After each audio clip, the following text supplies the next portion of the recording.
Do you know the meaning of the word Trekkie?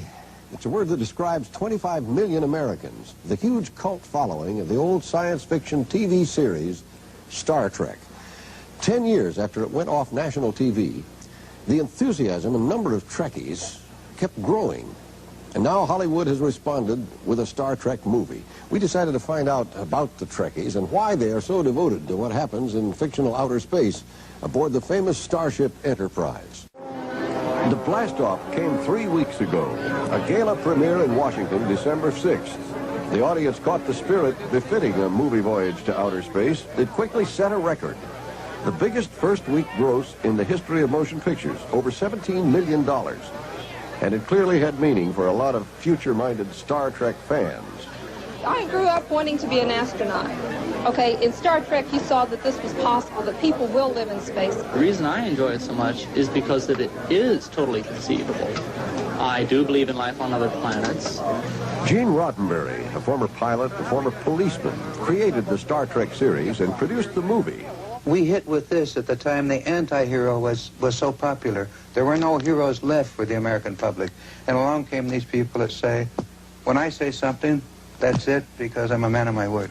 The Enterprise went into space in 1966, launched by NBC with a crew that became familiar in many households. The stalwart Captain Kirk, heroic commander of the starship. I think a lot of people were attracted by the family of players. They grew to like the family of players. Mr. Spock, whose Vulcan ancestry accounts for his memorable ears. The distant aspect of the character, the remoteness of the character. I think the fact that the character claimed, at least, to be devoid of emotions and therefore unreachable, and yet I think that's a challenge. Bones McCoy, less logical and a bit more human than Spock.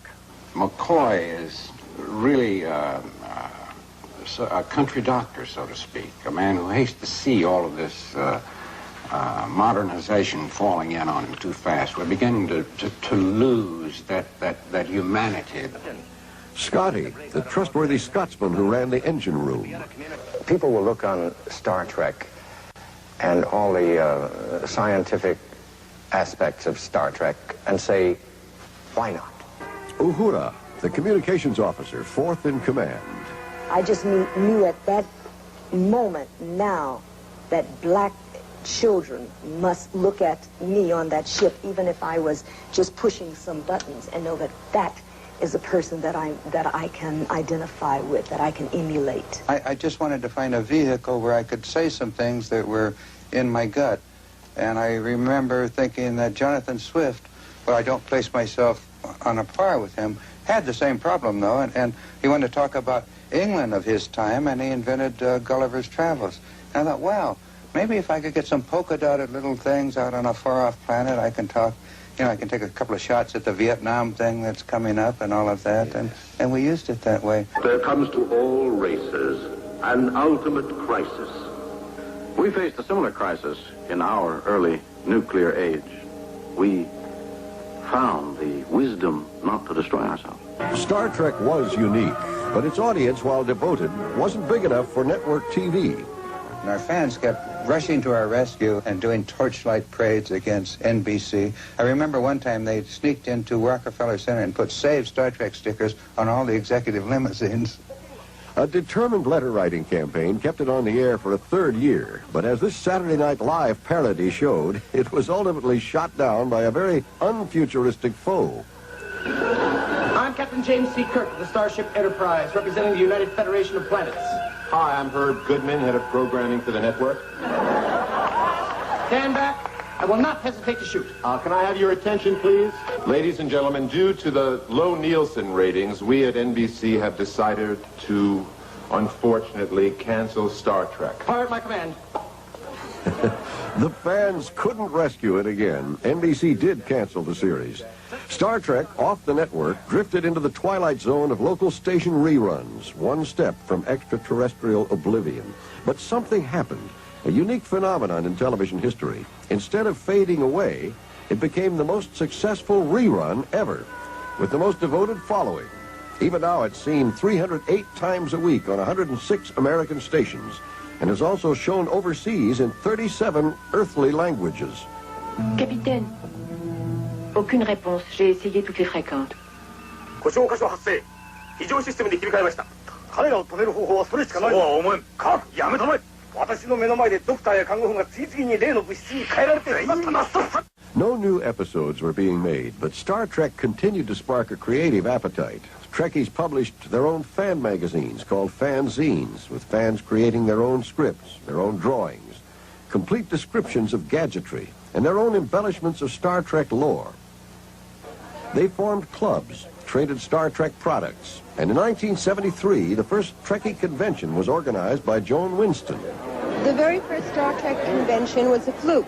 We expected maybe 300 people, and we got 3,600, and it blew our minds. And that showed us how much Star Trek meant to so many people. One appeal of the conventions was meeting the actors who played their heroes. I tell you that the Klingons have changed in appearance somewhat. They have an enormous ridge going up right across their head. It looks like a lot of warts all together, and I blame that on the tribbles that I sent over to them. If all this talk of Klingons and tribbles makes you feel that you've been hanging around the wrong end of the galaxy, you could catch up fast by doing what these folks did. Watching all 79 Star Trek episodes and remembering every last detail. Trekkie mania flourishes nationwide. A Los Angeles housewife, Bjo Trimble, blotted out her living room picture window with a painted Trekkie Christmas message. Mrs. Trimble might be the foremost Trekkie of them all, rallying letter-writing campaigns to save the show and to rename the U.S. Space Shuttle. We started the campaign to get it named the Enterprise, and it succeeded. All of the letters went in to President Ford, and in a sort of surprise move, he named the shuttlecraft Enterprise instead of the name that was chosen. At rollout ceremonies for the Space Shuttle, instead of hearing America the Beautiful, the crowd listened to the theme from Star Trek. Despite the unflagging enthusiasm of Star Trek, Paramount wasn't sure it would make a popular movie. But then came Star Wars and Close Encounters, revealing a huge market for cinematic science fiction. The studio put an end to 8 years of vacillation and went ahead with the movie.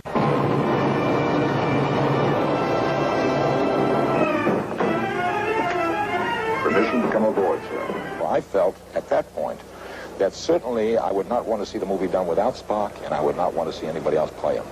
I've been monitoring your communications with Starfleet Command, Captain. I offer my services as science officer.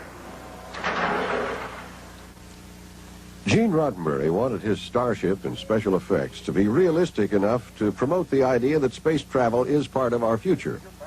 Graphics designer Lee Cole consulted several scientists before she designed the starship's bridge. I was so shocked at what we actually have at present. It was hard to even keep up with the present, let alone go into the future. A lot of this is very pretty, but it comes from interesting sources, like all these monitor screens. This is actual experimental color computer graphics readouts, and these charts and graphs you see undulating. Dock control reports ready, sir. Take us out. In the middle and late 70s, America's fascination with the actual exploration of space went into decline. And yet popular interest in science fiction has never been greater. Mr. Sulu, I had warp one. Warp one, sir. Heading, sir? Out there. That way.